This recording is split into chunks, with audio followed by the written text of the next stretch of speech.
جہاں سے وہ آیا ہے وہیں لوٹ کر جانے کا اس کا ذریعہ، اس کے لیے اور کیا اس دنیا میں سوائے غموں اور دکھوں کے اور ہے کیا؟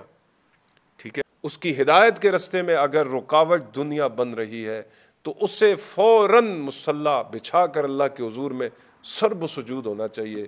کہ اے میرے مولا، نفس کی اصلاح کے لیے سب سے بہترین طریقہ کیا ہے؟ صوفیاء نے لکھا ہے کہ نفس کی اصلاح کے لیے سب سے بہترین طریقہ یہ ہے کہ نفس اس خشک لکڑی کی مانند ہوتا ہے کہ جس کو اگر زور سے دبایا گیا تو وہ ٹوٹ جائے گی، لہٰذا اس کو سیانے، اس فن کے ماہر کیا کرتے ہیں، اسے ایک لوہے کے خول میں لپیٹ دیتے ہیں، لوہے کے خول میں لپیٹ دیتے ہیں اور اسے آگ کے قریب اتنی حدت پر رکھا جاتا ہے کہ نہ وہ جلے اور نہ زیادہ ٹھنڈی رہے۔ آہستہ آہستہ ایک مخصوص مقدار آگ کی اس لکڑی کے اوپر پڑتی ہے، ایک وقت آتا ہے کہ وہ اپنے سانچے میں، اپنے فریم میں بالکل سیدھی ہو جاتی ہے، بالکل کیا ہو جاتی ہے، اس کے اندر کوئی پیچ اور خم نہیں رہتا۔ اب میں آپ کو پتے کی بات بتا رہا ہوں کہ دنیا کی زینا للذین کفروا الحیات الدنیا، جو ہم نے پڑھا نا، کہ اگر آپ دنیا کی محبت سے بچنا چاہتے ہیں اور یہ چاہتے ہیں کہ پیسہ، یہ نہیں ہے کہ پیسہ ایک بری چیز ہے، ٹھیک ہے، برا اس وقت ہے کہ جب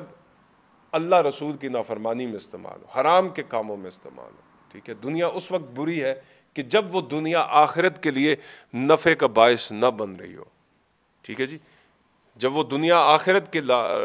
کے لحاظ سے نفع کا باعث نہ بن رہی ہو، اس وقت وہ کیا ہے، وہ دنیا بری ہے۔ لیکن ایک شخص کہ جس کو اللہ نے دیا ہے وہ اپنے دیے ہوئے مال سے اگر مسجدیں بناتا ہے تو کیا ہی بات ہے، غریبوں یتیموں پر خرچ کرتا ہے اللہ کے راستے میں، ٹھیک ہے، روک کے رکھنا یہ برا ہے، ٹھیک ہے۔ تو اس طرح سے فرمایا گیا یا رسول اللہ صلی اللہ علیہ وسلم کہ ہم کس طرح سے اپنے آپ کو اس چیز سے محفوظ رکھیں، تو حضور نے فرمایا وہ ایک ہی چیز ہے اور وہ ہے آخرت کے اوپر ایمان مضبوط کرنا۔ ایک زمانہ تم پر ایسا آئے گا، یہ جو قیامت کی نشانیوں میں سے نشانی ہے نا، ایک وقت ایسا آئے گا کہ لوگ جو ہے نا آخرت کا تذکرہ کرنا چھوڑ دیں گے دو وجوہات کی بنا پر۔ ایک وجہ یہ ہوگی کہ ہمیں ڈر لگتا ہے، دوسری وجہ یہ ہوگی کہ ہمیں پسند ہی نہیں ہے۔ حالانکہ مومن، اس کے لیے خوشی کا اس سے بڑھ کر باعث کیا ہے کہ اسے وصال یار ہو، کہ موت اس کے لیے کیا ہے، اپنے یار سے ملنے کا ایک ذریعہ ہے، جہاں سے وہ آیا ہے وہیں لوٹ کر جانے کا اس کا ذریعہ ہے، اس کے لیے اور کیا اس دنیا میں سوائے غموں اور دکھوں کے اور ہے کیا؟ ٹھیک ہے، لیکن